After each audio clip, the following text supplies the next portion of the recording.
Ya teman-teman yang udah berkegiatan seharian terus malam-malam gini masih mau belajar gitu ya, itu luar biasa banget. Oke teman-teman semua, tadi saya udah diperkenalkan dengan luar biasa ya, sangat tersanjung gitu dengan puji-pujiannya Francisca. Saya senang sekali ada di sini dan saya berharap ya teman-teman kalau yang baru pulang kerja tapi masih mau belajar gitu ya, saya sangat senang kalau bisa open cam, itu saya lebih senang lagi. It's okay kalau baru mandi gitu ya, atau masih kumel gitu, tapi nggak apa-apa sih, kan kita maklum ya, maklum satu dengan yang lain. Sambil goleran boleh, cuman kalau saya biasa kalau sambil tiduran goleran pasti nggak lama kemudian hilang gitu. Kalau mau belajar, nah fisiologi kita itu penting ya teman-teman. Kalau kita duduk, ada catatan di depan, terus kita buka kamera, itu pasti nanti manfaat yang diterima sama teman-teman akan banyak. Karena hari ini saya mau sampaikan sesuatu yang penting nih buat teman-teman dan sangat relate ya sama teman-teman semua yang ada di dunia kerja, kuliah, sekolah gitu ya, tentang overcoming overthinking ya, bagaimana mengovercome atau mengatasi overthinking seperti itu. Oke, saya mau tanya dulu nih teman-teman. Ini teman-teman semua di Jakarta ya tinggalnya. Ada yang di kota lain nggak? Kalau ada di kota lain, boleh tuh sambil ngetik dari mana gitu asalnya. Campur, oke, boleh. Yang bukan dari Jakarta, boleh di chat ya. Wah, boleh di chat dari kota mana gitu, biar saya tahu. Kalau saya dari Bandung ya, teman-teman. Halo, siapa yang sering main ke Bandung? Welcome. Wow, iya nih. Wow, ada dari Papua, berarti jam berapa ya Papua? 11 ya. Selamat bergadang. Selamat bergadang. Ayo, jangan sampai ngantuk ya, teman-teman. Oke. Kalau gitu berarti saya mau tanya ya ke teman-teman sebelumnya nih.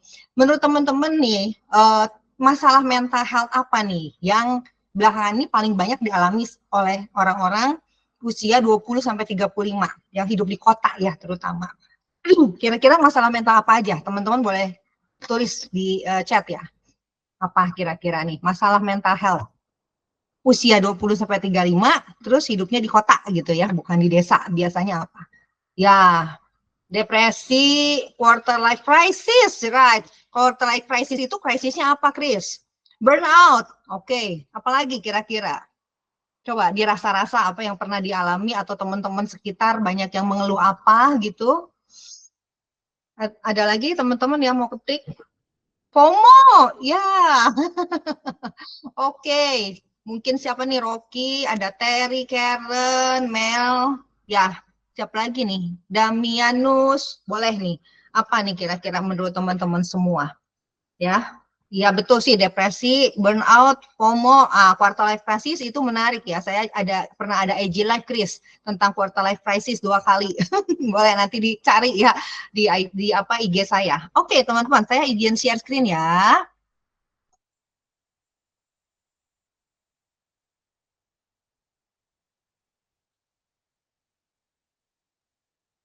Nah, udah kelihatan ya?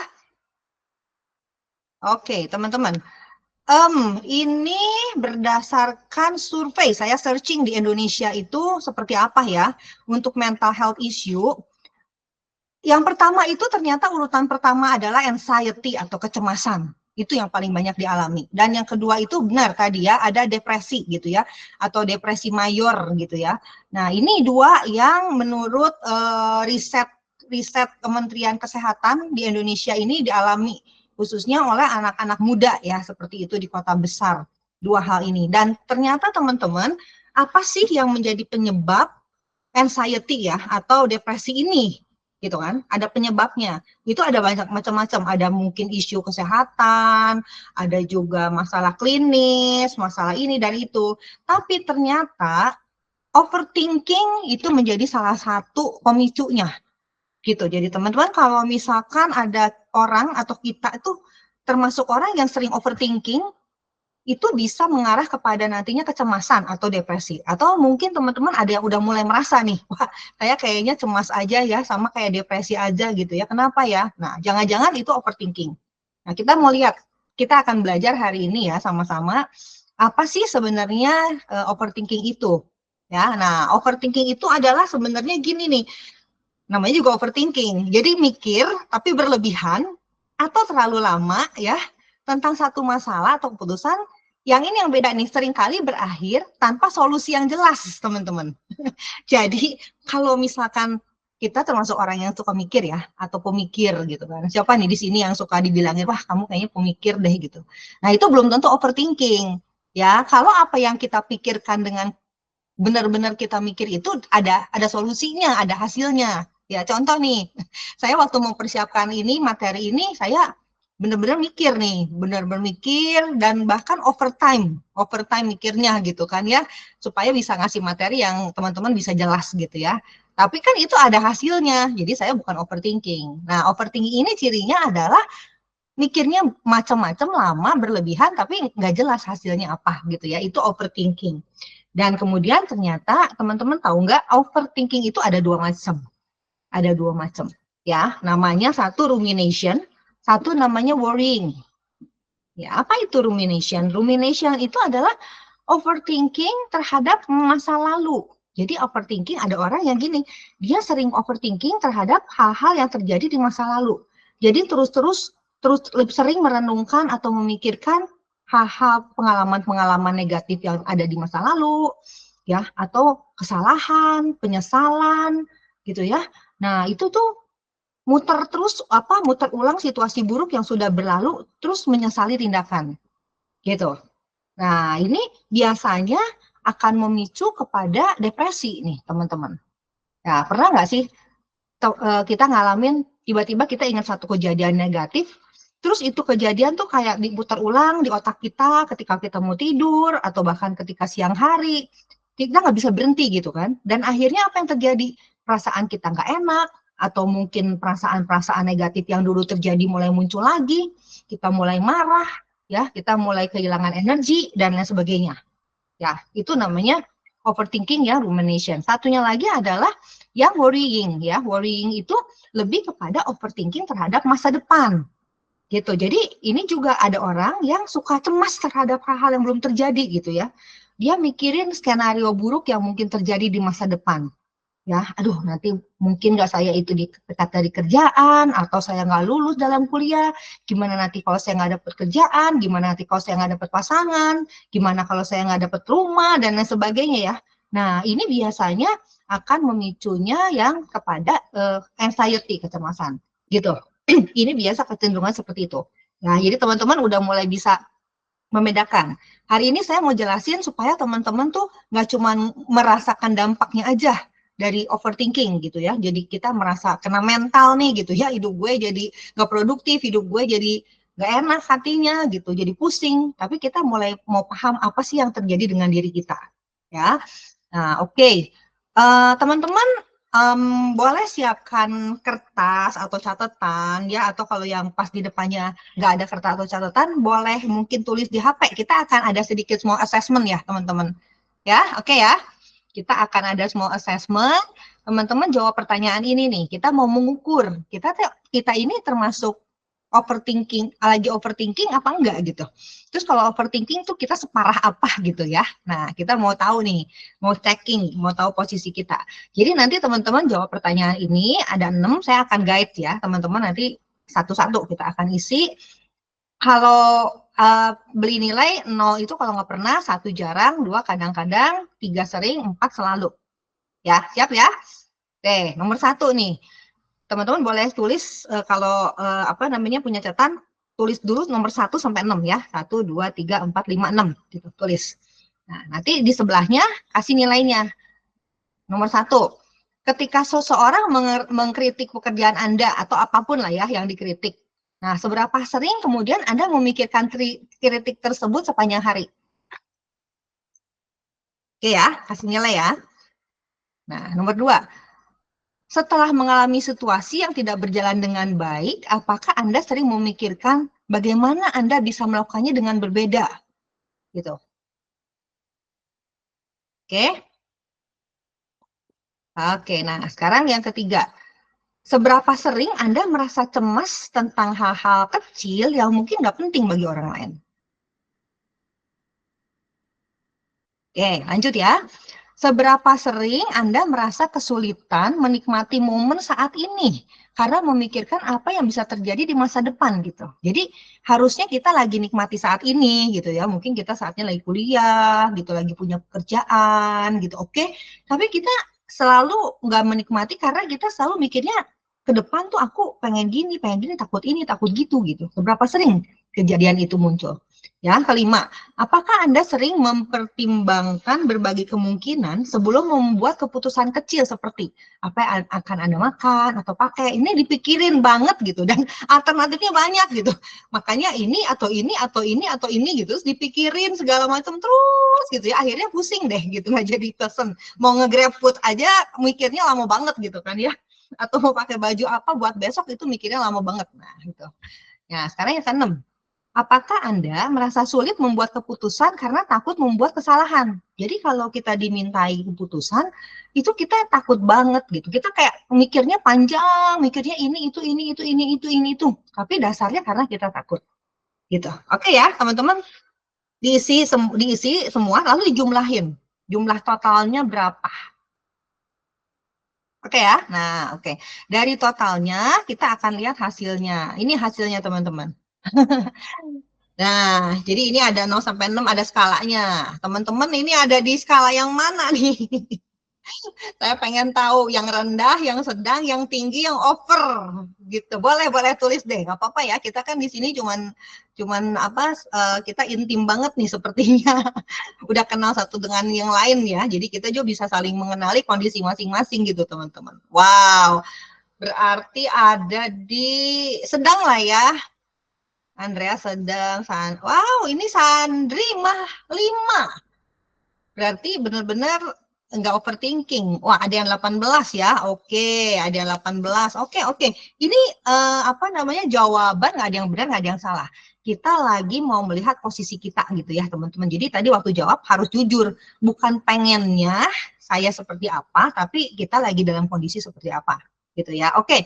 Nah, kita mau identifikasi lagi teman-teman. Kalau tadi kan bicara mengenai apa yang ada dua macam itu ya, rumination sama worrying, kita ini termasuk yang mana nih gitu. Kita bisa lihat hasilnya. Jadi nomor 1 sampai 3 itu adalah kecenderungannya kita yang rumination nih. Kalau yang angkanya tingginya di situ tuh kita termasuk orang yang rumination. Ya, sedangkan kalau yang 4, 5, 6-nya tinggi, nah itu kita cenderung yang orang yang worrying nih. Coba teman-teman lihat nilainya. Mana? Mana yang ada nggak yang 4? Ada yang 4 nggak nilainya? Yang 4-nya apa? Teman-teman boleh tulis tuh nomor berapa. Yang 4 itu nomor berapa gitu. Atau yang 3 deh, yang 3 nomor berapa aja gitu. Boleh ditulis ya teman-teman biar bisa teridentifikasi juga supaya kita ingat juga. Gitu ya. Jadi kalau 1 sampai 3 ini gini nih ciri-cirinya. Kalau ada kritik, dia penting gini, buat dia penting banget penilaian orang gitu. Jadi apa kata orang itu sangat penting gitu. Jadi sensi banget. Kalau ada orang yang ngeritik ya sedikit aja. Misalkan kita lakukan sedikit hal yang salah gitu ya. Misalkan misalnya tadi Christian pimpin pujian gitu. Terus nanti Anda bilang, "Chris, tadi suara lu terlalu kecil" gitu. Wah, itu nanti besok dipikirin terus. Nah, itu berarti gitu ya. Kayaknya penting banget gitu ya kritik sama orang, penilaian orang. Nah, ciri-cirinya juga kalau yang nomor 2 itu dia suka mikirin masa lalu yang kayak nyesel gitu. Aduh, salah ngambil jurusan di kuliah. Kenapa gue dulu ngambil jurusan itu ya gitu ya? Atau kenapa gue dulu putus sama pacar gara-gara ini gitu. Aduh, kalau gue dulu nggak begini aja gitu ya. Wah, itu kepikiran terus tuh. Atau kita pernah konflik sama sahabat karena gue ngomong salah atau apa. Terus kita pikirin kalau aja gue nggak gitu ya.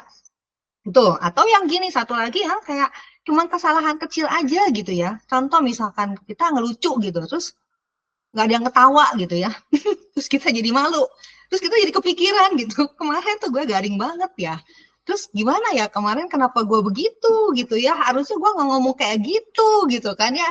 Aduh, gue malu banget, lagian di sini ada misalnya di situ ada gebetan gue, terus gue ngomong kayak gitu nggak ada yang ketawa, berarti gue tuh garing gitu kan. Nah, itu dipikirin. Nah, itu yang rumination. Atau yang ini ya 4, 5, 6 tuh khawatir masa depan. Nah, kayak tadi saya bilang, jadi banyak takut ya, aduh cemas nih gimana nanti, kan sekarang susah nih ya, beli rumah mahal banget gitu ya, beli mobil aja nggak kebeli gitu ya, gimana nanti hidup gue gitu ke depan, kerjaan gue segala macam, pokoknya dia sering banget khawatir hal itu.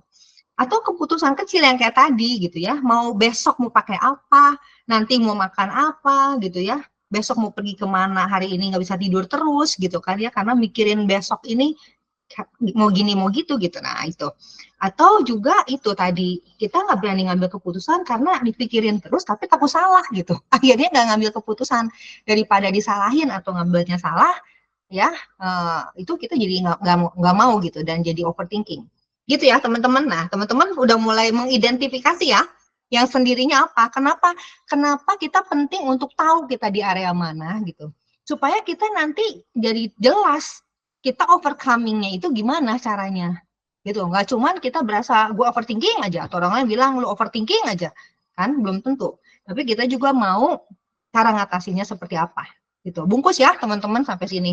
Oke, sekarang kita mau lihat kalau teman-teman udah sadar ya, oh aku lumayan nih, aku ada overthinking nih di area ini gitu. Yang area ini tuh aku agak lumayan sih sering terganggu gitu. Tapi kok kenapa ya? Why? Gitu kan pertanyaannya, kenapa gue bisa overthinking?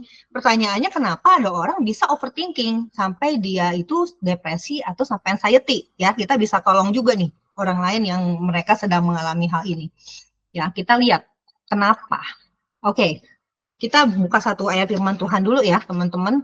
Di 3 Yohanes 1 ayat 2. Oke, mau minta satu orang dong bacain firman Tuhan ini. Kunci ya. Oke, siapa nih? Saudaraku yang kekasih, aku berdoa semoga engkau baik-baik dan sehat-sehat saja dalam segala sesuatu, sama seperti jiwamu baik-baik saja. Oke, ini Yohanes bilang ya, dia waktu ngirim salam itu, dia berharap sehat-sehat aja, gitu ya. Kalau di kalangan gereja tuh biasanya yang dititipin belakangan tuh biasanya yang diharapkan baik-baik saja tuh apa? Hubungan sama Tuhan, ya bener nggak? Melayani Tuhan gitu dan sebagainya. Tapi dia di sini ngomong, semoga engkau baik-baik saja dalam segala sesuatu, sama seperti jiwamu baik-baik saja. Teman-teman mikir nggak, kenapa sih kok jiwa sih? Kenapa dia nggak bilang semoga rohmu baik-baik saja? Ya, kita kan sering belajar ya. Mesti di gereja kita sering dibilang bahwa kalau roh kita kuat, maka jiwa kita, tubuh kita akan ikut kuat gitu ya. Atau bahkan kalau dulu lagi sekolah, ada yang bilang mens sana in corpore sano, di dalam tubuh yang sehat terdapat jiwa yang sehat gitu. Jadi tubuh dipentingin banget, roh nggak usah diomongin ya. Kalau di gereja kita penting banget. Jiwa ini nih kesian nih. Jiwa tuh kayak nggak punya pendirian. Jadi kalau di gereja, oh kalau roh lu kuat, jiwa lu kuat ya. Kalau di dunia olahraga, kalau badan lu kuat, jiwa lu sehat gitu kan. Badan lu sehat. Jiwa tuh kayak ikut sana ikut sini. Padahal jiwa itu kan bagian dari kita. Manusia terdiri dari tubuh, jiwa, dan roh, betul? Dan Tuhan mau kita perhatikan tiga-tiganya. Ini yang saya sering sekali untuk deliver gitu ya ke teman-teman yang ada di gereja dalam pelayanan. Ya, seringkali mereka itu sibuk membangun rohnya, which is good. Ya, dan banyak yang kita udah sadar kita penting banget bangun kesehatan. Bener kan? Banyak yang udah sadar. Cuman masalah jiwa ini yang seringkali diabaikan. Padahal itu dampaknya itu sangat-sangat berpengaruh gitu di dalam kita dunia pelayanan gitu, di dalam kita juga relationship dengan Tuhan. Ketika jiwa kita tidak baik-baik saja, maka hubungan kita dengan Tuhan juga akan mengalami tidak baik-baik saja, dan hubungan kita dengan sesama juga bisa tidak baik-baik saja gitu ya teman-teman. Oke, kita lihat jiwa. Jiwa itu apa sih? Nah, teman-teman juga tahu ya. Jiwa itu terdiri dari 3 ya unsur, yaitu ada namanya perasaan, ya kita sekali sebutnya hati gitu kan. Kalau di gereja sering jagalah hatimu dengan segala kewaspadaan dan sebagainya, itu adalah bicara mengenai perasaan atau emosi. Lalu pikiran ya teman-teman, pikiran atau mind, dan satu lagi adalah kehendak atau will. Kehendak ini, kehendak bebas adalah yang membedakan manusia dengan makhluk hidup lainnya. Betul? Kan makhluk hidup lain kayak binatang itu punya jiwa, gitu ya. Tapi mereka nggak punya roh. Tapi jiwanya binatang itu dengan kita beda, karena kita punya kehendak bebas, kita punya free will. Itulah bedanya manusia. Sehingga kita nggak jadi robot, ya kan? Tuhan memberikan kita kehendak bebas untuk kita memilih. Ya, kalau Tuhan tidak memberikan kita kehendak bebas, kita jadi kayak robot dong. Tuhan suruh kita apa? Kan Tuhan itu maha kuasa, mengatur segala sesuatu. Ya, tapi Tuhan memberikan kita kehendak bebas untuk kita bisa menjadi rekan sekerja Allah. Kita punya punya kemampuan untuk bisa memilih. Dan ini sangat penting. Apa yang kita pilih ini kalau nggak selaras dengan Tuhan gitu kan, itu yang jadi kacau, bener nggak teman-teman? Itu yang bikin jadi kacau gitu sebenarnya. Jadi sebenarnya jiwa ini sangat-sangat penting untuk diperhatikan. Yang kita sebut dengan mental health itu apa sih? Nah, bicara soal 3 hal ini, mental health itu pasti membicarakan tentang masalah perasaan atau emosi kita, pikiran kita, dan kehendak gitu ya. Tadi kan saya bilang, 2 mental health issue yang terbesar saat ini di kalangan remaja, khususnya yang satu anxiety, yang kedua depresi, yang ketiga itu adalah gangguan perilaku, teman-teman. Jadi behavioral disorder ya, atau conduct disorder. Artinya gini, mereka berperilaku itu kasar gitu ya, tidak mematuhi aturan, melanggar nilai-nilai. Itu masalah mental health yang terjadi ya berdasarkan riset. Nah, ini kan masalah mental health juga dari will atau kehendak mereka. Gitu, teman-teman. Nah, ini ya yang kita perlu tahu. Nah, kan kita mau tahu kenapa ya, dari mana overthinking itu terjadi. Oke, kita mau lihat nih. Ada kalau namanya tubuh itu bisa terluka, betul ya? Luka pada tubuh itu kita udah tahu, kita bisa lihat. Ada yang namanya luka pada emosi. Teman-teman familiar juga kan? Di gereja banyak banget healing di gereja itu kan semuanya berkaitan dengan luka hati gitu kan, teman-teman. Dan kita mengalami banyak pemulihan, dipulihkan gitu ya dalam hal ini gitu kan. Nah, ada satu yang jarang sekali dibahas, yaitu luka pikiran, teman-teman. Ternyata pikiran juga bisa luka, ya. Nah, pernah nggak di gereja atau di mana gitu kita membahas tentang luka pikiran nih? Jarang ya biasanya ya. Nah, luka pikiran itu apa sih? Luka pikiran itu adalah luka yang menyebabkan indikasinya gitu kan. Kalau luka tubuh kelihatan ya, dari tubuh kelihatan, emosi juga cukup kelihatan. Tapi kalau orang yang luka pikirannya kita nggak bisa lihat kan, tapi kita bisa lihat ciri-cirinya. Orang tersebut punya negative mind. Jadi kalau ketemu orang yang dia itu banyak sekali negative mind ya, itu indikasi bahwa pikirannya luka. Seperti itu ya. Pikiran yang luka akan berpengaruh kepada perasaannya, kehendak dia, tingkah laku dia, kata-kata dia gitu. Itu selalu berhubungan. Ya, perasaan mempengaruhi tindakan, mempengaruhi pikiran, pikiran mempengaruhi perasaan, mempengaruhi tindakan. Ini semuanya saling berhubungan. Kita bisa lihat di situ, teman-teman. Ya, dan negative mind ini itu menjadi pikiran kita jadi error, thinking error gitu loh, teman-teman. Jadi apa namanya, kalau kita punya komputer gitu ya, kalau kita punya komputer terus komputernya itu ada virus gitu, biasanya kan dia jadi error, jadi nggak benar gitu mikirnya. Tubuh kita kalau ada virus, jadi nggak benar, jadi demam lah, kita nggak bisa produktif, nggak bisa bekerja dengan baik, nggak bisa berpikir dengan baik, benar ya teman-teman? Nah, kalau pikiran kita juga error, ada virusnya gitu istilahnya, sama kita juga nggak bisa bekerja dengan baik, nggak bisa berkegiatan dengan baik, nggak bisa jadi orang yang produktif, gitu teman-teman. Jadi ini adalah dampaknya bagaimana kalau seseorang tuh punya luka pikiran, gitu ya. Makanya kalau ada dari antara kita yang mungkin berasa kok kerjanya nggak produktif ya, gitu ya, hidupnya nggak bersemangat ya, pikiran dan kata-kata kita itu selalu juga keluarnya negatif, gitu. Jangan-jangan kita ada luka ya dalam pikiran kita, gitu. Nah, apa yang terjadi ketika kita punya thinking error? Nah, ini kita ada bagian namanya wrong way of thinking, teman-teman. Jadi wrong way of thinking ini adalah seperti ini. Kita ngalamin satu kejadian, ya, event atau situation. kejadiannya mah netral aja, nggak ada apa-apa gitu sebenarnya. Tapi masuk dalam pikiran kita yang error, itu keluarnya jadi salah, gitu ya. Gitu. Misalkan ini event kan sebenarnya misalnya kita dalam kejadian apa namanya event netral nih seperti ini. Kalau saya punya thinking error, saya lihat kok banyak yang off cam ya. Terus thinking error mikir gini, oh kayaknya keberadaan saya nggak menarik nih. Kayaknya kalau biasa mungkin on cam ya. Cuman karena saya ngomong kayaknya hari ini semua males deh kayaknya. Itu kan thinking error. Nah, itu akan mempengaruhi emosi saya, tingkah laku saya, ya, fisiologi saya juga gitu.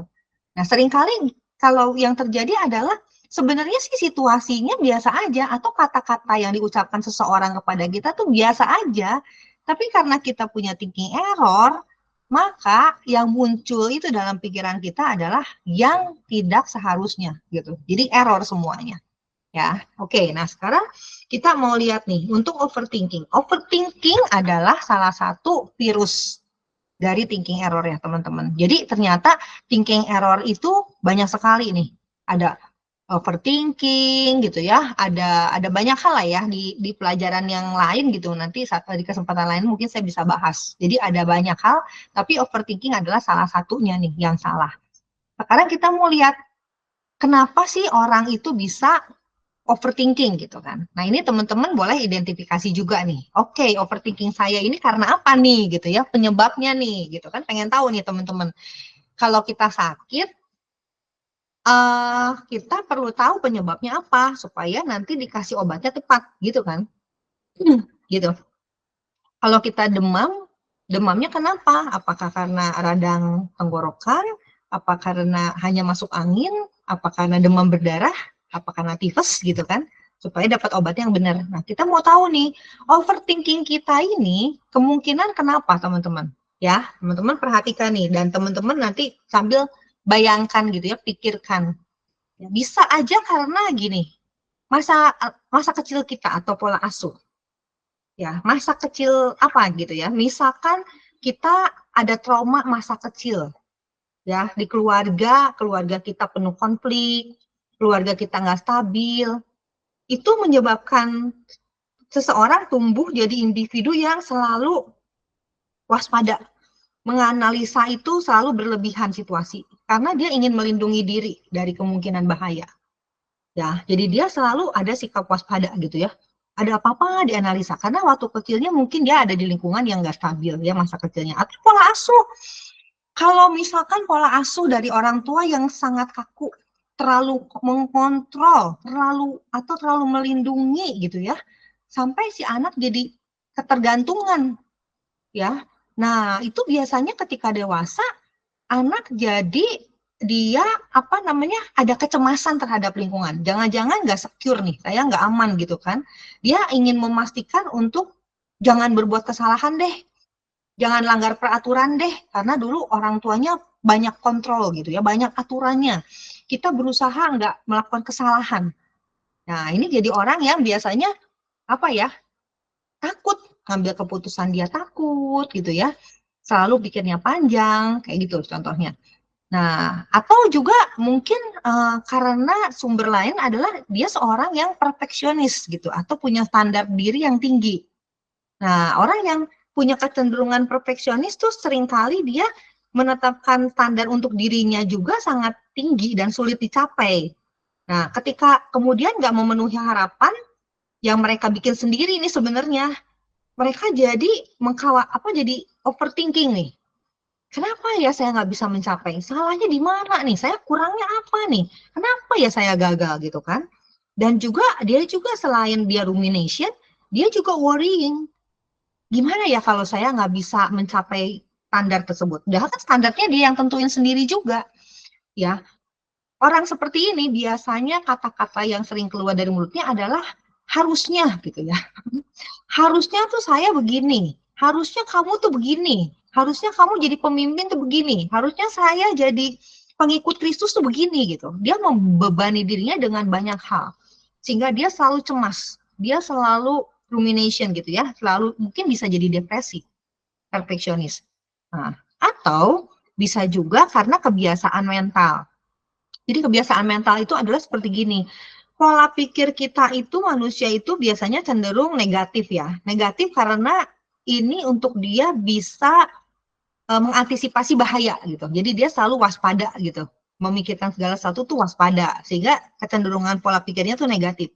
Nah, tapi ada orang yang gini, dia tuh membiasakan diri dengan selalu mempraktekkan pemikiran-pemikiran yang nggak sehat. Jadi segala sesuatu tuh mesti ditanyain. Ya, apa-apa tuh dia curiga, nanyanya banyak gitu kan. Dia kayak pengen punya kendali penuh atas situasi. Gitu ya. Lama-lama ini pola ini jadi otomatis dan sulit diatasi. Ya, kalau kita mau ngasih ide sesuatu dia nanya banyak. Ini buat apa? Manfaatnya apa? Nanti kalau ini gimana? Kalau itu gimana? Gitu. Dia mau take control of everything.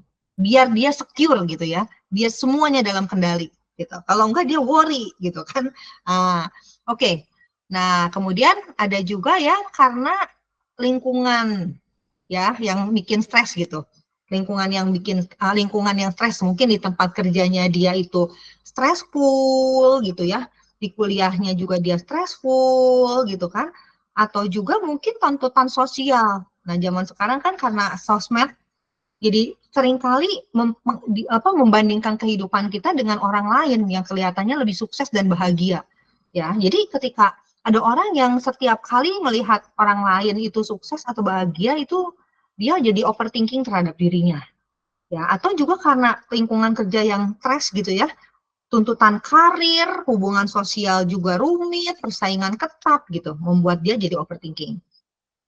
Nah, terakhir adalah ada juga orang yang karena gini, dia insecure. Dia insecure bisa macam-macam ya masalahnya, tapi umumnya dia merasa insecure karena dia merasa dirinya kurang berharga gitu. Jadi dia takut dia selalu mencari validasi dari luar, dia selalu khawatir pandangan orang lain, ya. Dia overthinking terhadap banyak hal karena dia mungkin merasa tidak aman. Gitu teman-teman ya. Nah, teman-teman boleh pilih gitu ya. Adakah di antara sumber-sumber ini yang kemungkinan ini saya yang ini nih gitu kan. Seperti itu. Nah, dari sini baru kita mau masuk ke how to-nya teman-teman ya. Tadi kita udah lihat apa itu overthinking-nya. Kita lihat kita ada di posisi seperti apa nih overthinking kita. Penyebabnya kita ini kemungkinan apa gitu. Sampai sini teman-teman lumayan ya, udah lebih mendarat, lebih nangkep ya. Oke. Kita sekarang masuk ke how to-nya teman-teman. Oke, saya akan ini satu lagi firman Tuhan ya yang mendasari ini.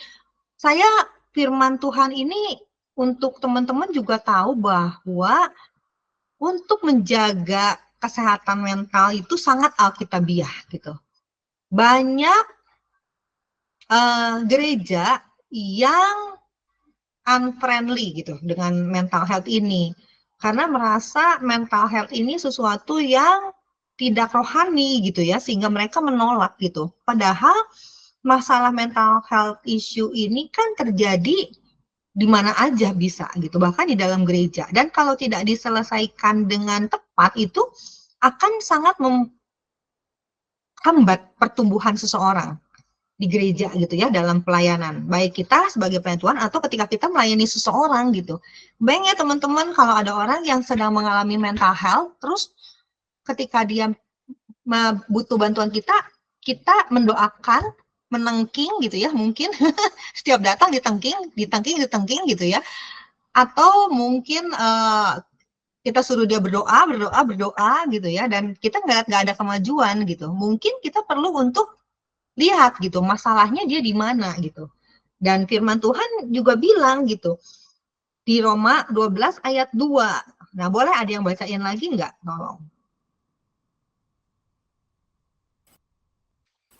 Roma 12 ayat 2, dan janganlah kamu menjadi serupa dengan dunia ini, tapi berubahlah oleh pembaruan budimu, sehingga kamu dapat membedakan manakah kehendak Allah, apa yang baik, yang berkenan kepada Allah, dan yang sempurna. Nah, sahabat Yesus, pengikut Kristus, kita mau ini kan, kita mau tahu apa yang jadi kehendak Tuhan. Kita mau tahu apa yang baik, yang berkenan kepada Allah, dan yang sempurna. Ini tidak bisa kita capai kalau mindset kita ini tidak diperbaharui gitu ya istilahnya. Makanya Tuhan bilang, berubahlah oleh pembaharuan budimu. Karena kalau enggak kamu akan menjadi serupa dengan dunia gitu. Ya kan, ini dunia, ini kehendak Tuhan. Kalau kita nggak mengalami perubahan pembaharuan budi, maka apa yang kita pikirkan ya kita akan berpikir sama seperti dunia. Kalau kita mau berpikir seperti Tuhan berpikir, selaras dengan pikiran Tuhan, pembaharuan budi ini perlu kita lakukan. Gitu ya teman-teman. Jadi bahasa Inggrisnya di NLT bagus. Let God transform you into a new person by changing the way you think.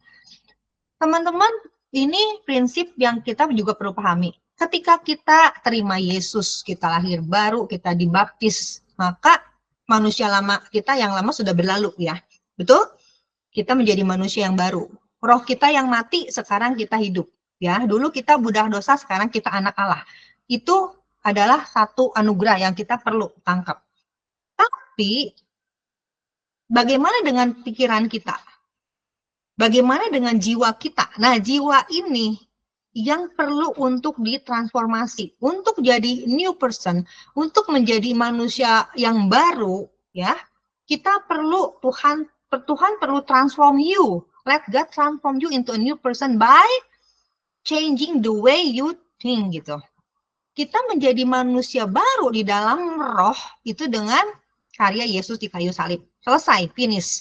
Tapi untuk menjadi manusia baru yang bukan rohnya, tapi manusia kita yang manusia terdiri dari tubuh, terdiri dari jiwa, Tuhan perlu mentransform kita dengan mengubah bagaimana cara kita berpikir. Gitu ya teman-teman ya, dari sini paham ya. Jadi tugas kita semua nih teman-teman. Tugas kita semua untuk gimana kita bisa mengubah cara kita berpikir. Gimana caranya? Ada banyak cara. Ya, untuk mengatasi overthinking. Nah ya, kita kan mau fokus mengatasi overthinking dulu nih teman-teman, balik lagi. Untuk mengatasi overthinking, kalau kita baca di artikel di mana-mana itu sangat banyak caranya gitu. Tapi hari ini saya akan hanya bahas 2 cara ya teman-teman. Ya, 2G supaya teman-teman ingat ya. Yang pertama adalah dengan pendekatan growth mindset, teman-teman. Nah, ini adalah satu tema yang saya juga sering bawakan gitu ya. Nanti kalau ada kesempatan lagi, kita akan ulas lebih dalam lagi. Tapi growth mindset ini adalah salah satu cara how to, teman-teman, untuk kita bisa mengubah, mengatasi overcoming our overthinking gitu kan. Nah, gimana caranya? Oke, kita lihat dulu ya. Sebenarnya growth mindset itu apa sih gitu ya? Dengan cepat nih, growth mindset ini adalah satu konsep yang diangkat oleh seorang profesor ya, namanya Carol Dweck ya. Teman-teman kalau mau baca bukunya ada judulnya Mindset ya, by Carol Dweck. Dia adalah seorang profesor dari Harvard. Dia bilang bahwa growth mindset adalah kepercayaan ya atau belief. Ya, teman-teman coba katakan sama-sama dengan saya, belief ya. Belief, kepercayaan bahwa kemampuan dan kecerdasan seseorang itu dapat berkembang. Berkembangnya gimana? Lewat usaha pembelajaran ya. Jadi belajar, ada strategi yang baik dan bantuan dari masukan orang lain gitu. Jadi kita perlu terima nih konsep ini. Kita perlu percaya dulu nih teman-teman. Yang penting kan percaya dulu ya. Hidup kita berubah ketika kita percaya Yesus ya. Tapi ini juga hidup kita berubah ketika kita punya kepercayaan bahwa kemampuan dan kecerdasan seseorang itu bisa berkembang, teman-teman. Jadi kita nggak diomongin, oh saya mah lahir udah kayak gini gitu. IQ saya memang udah tes kayak gini. Minat bakat saya cuman kayak gini gitu. Nggak bisa berubah. Sifat saya begini. Ya itu tidak sesuai dengan konsep ini. Ini adalah growth mindset. Ya, lawannya growth mindset itu adalah fixed mindset. Nah, ini fixed mindset yang lawannya. Jadi orang yang percaya bahwa ya kemampuan dia, kecerdasan, talenta itu sifatnya tetap nggak bisa berubah secara signifikan. Ya, orang seperti gini biasanya orang yang kepala batu lah istilahnya. Ya, mau dikasih tahu apa juga ya tetap nggak berubah. Sedangkan kalau growth mindset itu kayak pohon, ya dikasih pupuk, disirami, dia bisa bertumbuh gitu kan. Dan ketika ada badai, mungkin dia patah, tapi nanti dia tumbuh lagi seperti itu. Ya, nah ini, jadi apa hubungannya pendekatan ini dengan overthinking gitu kan? Dengan kita mengubah old belief kita menjadi new belief, teman-teman. Ya, jadi seperti ini. Jadi kan ini bicara mengenai belief. Jadi kita perlu untuk juga memahami ada belief-belief kita yang lama yang kita perlu ubah, teman-teman. Nah, kan kita suka mikir, kenapa ya saya overthinking kayak gini. Mungkin ada hal-hal yang tanpa sadar kita pikirinnya seperti ini. Ya, contoh nih, selalu mikirnya nggak bisa. Saya nggak bisa. Nah, disuruh apa juga nggak bisa. Saya nggak bisa. Coba diubah pikirannya, coba diubah kata-katanya, belum bisa. Belum bisa artinya nanti juga bisa gitu, harus belajar. Ya, jadi kalau di sini nih teman-teman nih, Andre, terus Siska, kalau mau nugasin orang ada yang bilang tidak bisa gitu. Nah, bilang pembaharuan budi ya, kamu jangan bilang nggak bisa, belum bisa. Belum bisanya apanya yang belum bisanya nih? Belum bisa apanya? Belum bisa main gitar, belajar gitar. Belum bisa nyanyi, belajar nyanyi. Belum berani malu, belajar malu gitu ya. Pokoknya kayak gitu. Seharusnya yang tadi saya bilang, ada buku namanya The Tyranny of the Should gitu ya. Jadi kayak kita dibelenggu oleh seharusnya. Ini juga kita perlu ubah nih mindset. Mindset yang kita sering ngomong atau sering mikir seharusnya, kita ganti lebih baik gitu loh. Coba nanti dihitung sehari ngomong seharusnya berapa kali. Kalau yang banyak, nah berarti itu old belief yang harus kita ganti. Ngomong ke orang juga jangan harusnya kamu gini. Nah, kita bilang lebih baik kalau begini gitu ya. Nah, kemudian juga belief-belief misalkan ada orang yang memandang kegagalan itu sebagai adalah gagal, berarti udah nggak bisa berakhir deh udah. Gue gagal di sini artinya Tuhan bilang gue jangan di sini gitu. Nah, belum tentu ya. Karena orang dengan new belief, kegagalan itu sebenarnya peluang untuk belajar. Kan gagal. Jadi kalau gagal berarti belajar ya. Kalau berhasil nggak usah belajar lagi gitu kan istilahnya. Ya, atau melihat kesulitan atau hambatan, kalau yang growth mindset dia akan melihat itu sebagai satu challenge gitu ya. Tadi kritik. Kalau yang old belief, yang fixed mindset, dia kalau dikritik merasa tertolak. Kalau orang yang growth mindset ketika dikritik dia akan lebih termotivasi. Oke, tadi dikritiknya masalah apa nih? Oke, termotivasi untuk lebih baik di area itu. Ya, orang yang fixed mindset juga susah atau enggan belajar hal yang baru. Kalau ada hal yang baru, males banget gitu. Pengennya yang kayak lama aja, gimana ya, udah nyaman gitu. Kalau yang growth mindset, dia akan terbuka kepada hal baru.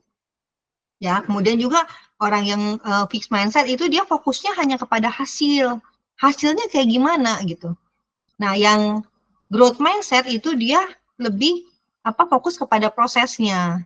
Jadi nggak apa-apa kerja keras, nggak apa-apa sekarang susah-susah dulu gitu kan. Kalau yang fixed mindset, dia ngerasa, aduh, kalau gue kerjanya harus lebih keras, berarti gue kurang pinter nih. Ya, kalau gue nyelesain sesuatunya lebih lama, berarti gue kurang pinter gitu. Nah, itu adalah belief-belief yang salah gitu kan ya. Atau kalau lihat kesuksesan orang lain, merasa terintimidasi, itu juga adalah fixed mindset. Growth mindset itu adalah ketika lihat kesuksesan orang lain, kita jadi terinspirasi. Nah, ini ya, teman-teman, new belief yang ini yang kita perlu bangun. Ya, kita perlu bangun ya. Oke. Itu tadi, dengan growth mindset kita belajar untuk mengubah belief kita yang lama. Kita coba renungkan. Kayak tadi misalnya teman-teman, oke, aku overthinkingnya apa gitu ya. Kita coba tulis journaling gitu ya. Kenapa gitu aku overthinking gitu ya, apa kira-kira penyebabnya, belief apa sih kira-kira yang salah, yang nggak sesuai gitu kan, kita mau ubah, kita catat nih new belief baru yang kita mau hidupi seperti apa, lalu kita hidupi ya, kayak gitu. Oke, nah sekarang kita akan, tadi kan caranya how to-nya dengan kita memiliki growth mindset. Cara yang kedua ya, yang kedua adalah dengan God's word, teman-teman. God's word. Ini apa namanya? Khusus berlaku hanya di kalangan orang percaya. Jadi kalau orang yang mengalami overthinking di luar sana, ya mereka punya cara-cara lain ya, meditasi dan lain sebagainya. Tapi teman-teman, kita punya satu how to overcoming our overthinking yang dahsyat, yaitu dengan God's word. Seperti apa? Oke, ini kan kayaknya klise ya.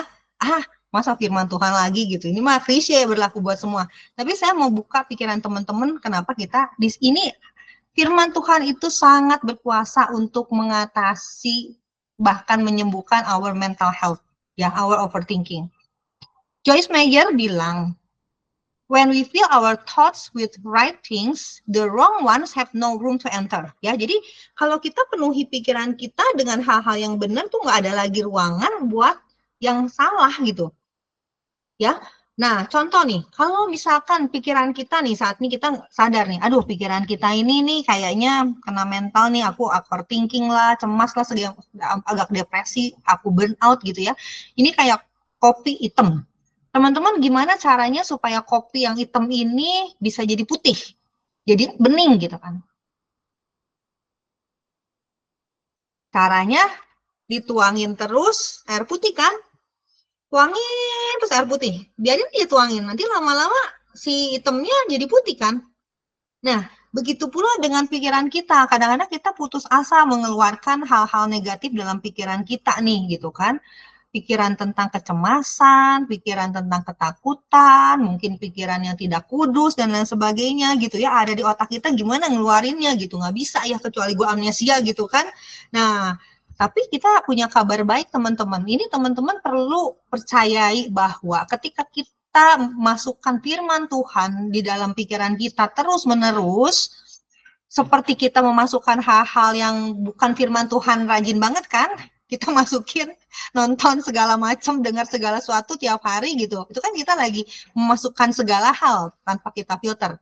Nah, kita perlu juga imbangi dengan kita masukkan firman Tuhan, ya.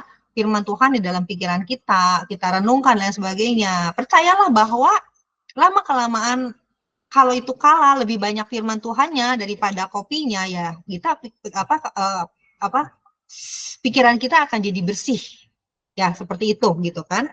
Jadi merenungkan, mengisi pikiran kita dengan firman Tuhan itu akan mengganti overthinking kita dengan pandangan rohani yang lebih damai.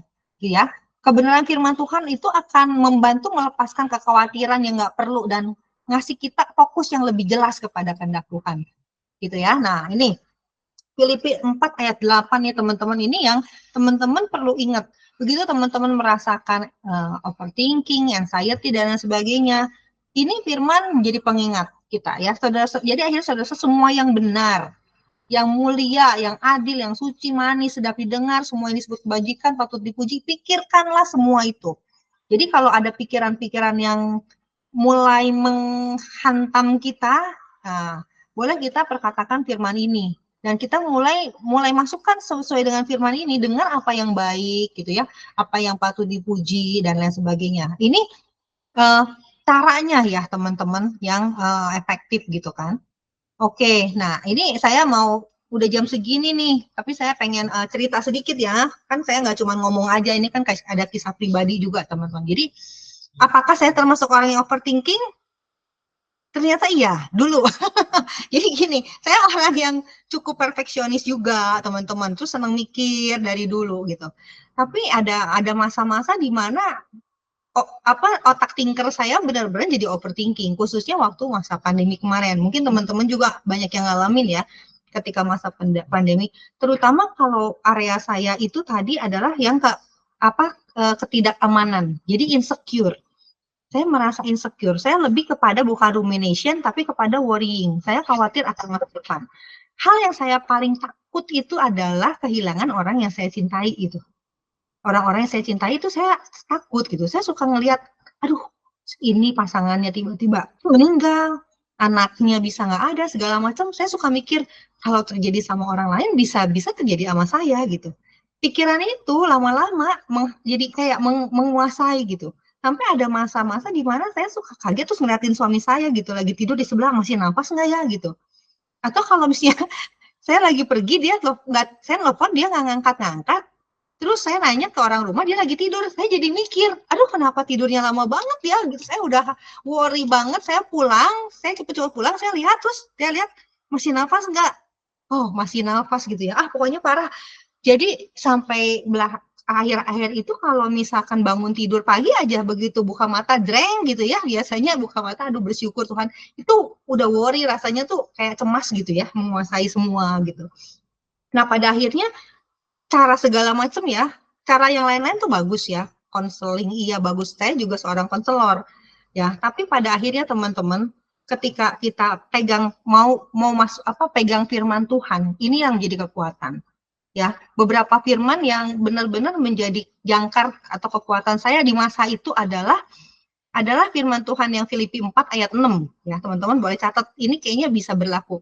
Yang katanya gini, janganlah hendaknya kamu khawatir tentang apapun juga, tapi nyatakanlah dalam segala hal keinginanmu kepada Allah dalam doa permohonan dengan ucapan syukur. Damai sejahtera Allah yang melampaui segala akal akan memelihara hati dan pikiranmu dalam Kristus Yesus. Nah, saya pegang itu. Jadi begitu saya khawatir kan, saya ngomong sama Tuhan. Saya nyatakan keinginan saya, semuanya saya nyatakan, pokoknya nggak sungkan-sungkan lah, saya ngomong semua ke Tuhan, permohonan, ucapan syukur, dan saya bilang damai sejahtera Allah yang melampaui segala akal. Berarti kan tiba-tiba ya, gitu kan, nggak usah pakai logika, tiba-tiba menguasai, dan itu benar teman-teman. Menguasai itu banyak sekali membantu saya dikuasai dengan damai sejahtera yang melampaui segala akal, gitu ya. Dan kemudian waktu saya mikir, aduh takut ya, tiba-tiba nanti pasangan saya nggak ada, segala macam, tiba-tiba saya pegang firman Tuhan yang Yeremia 29 ayat 11. Saya bilang, sebab Tuhan bilang kan, sebab aku ini mengetahui rancangan-rancangan apa yang ada padaku mengenai kamu, yaitu rancangan damai sejahtera dan bukan rancangan kecelakaan, untuk memberikan kepadamu hari depan yang penuh harapan. Dulu saya punya trust issue sama Tuhan. Trust issue sama Tuhannya gini, aduh jangan-jangan Tuhan nanti bikin saya susah, bikin saya sedih dengan melakukan ini, dengan memberikan saya pencobaan, dengan memberikan saya proses ya.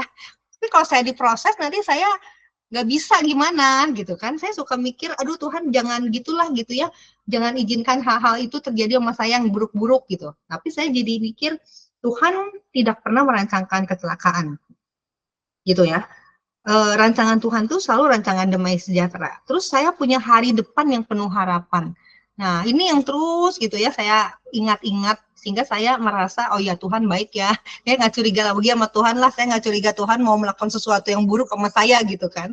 Karena dia selalu punya rancangan yang baik. Ini contoh penerapan ya teman-teman. Bagaimana teman-teman temukan firman Tuhan yang kuat yang benar-benar bisa menjadi kunci buat kita mengatasi overthinking itu teman-teman.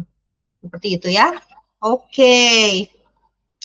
Nah, jadi ini terakhir ada satu quote lagi dari Joyce Meyer yang dia bilang you cannot have a positive life and a negative mind. Jadi negative mind tidak bisa hidup bersandingan dengan positive life teman-teman.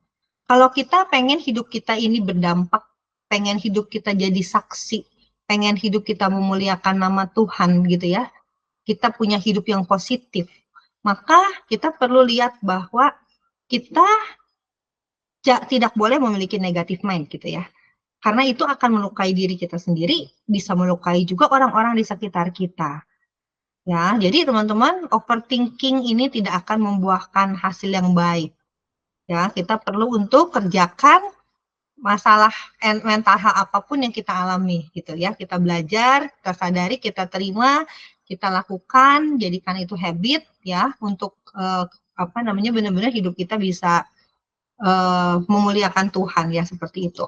Oke, ayat terakhir 1 Tesalonika 5 ayat 23 teman-teman ya, saya bacakan.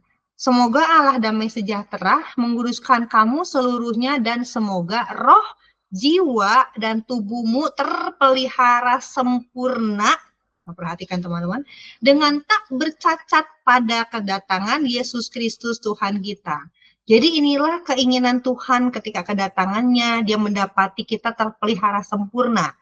Ya, artinya roh kita, jiwa kita, tubuh kita, semuanya terpelihara dengan sempurna. Gitu teman-teman. Oke, demikian sharing saya. Tuhan Yesus memberkati. Saya kembalikan ya.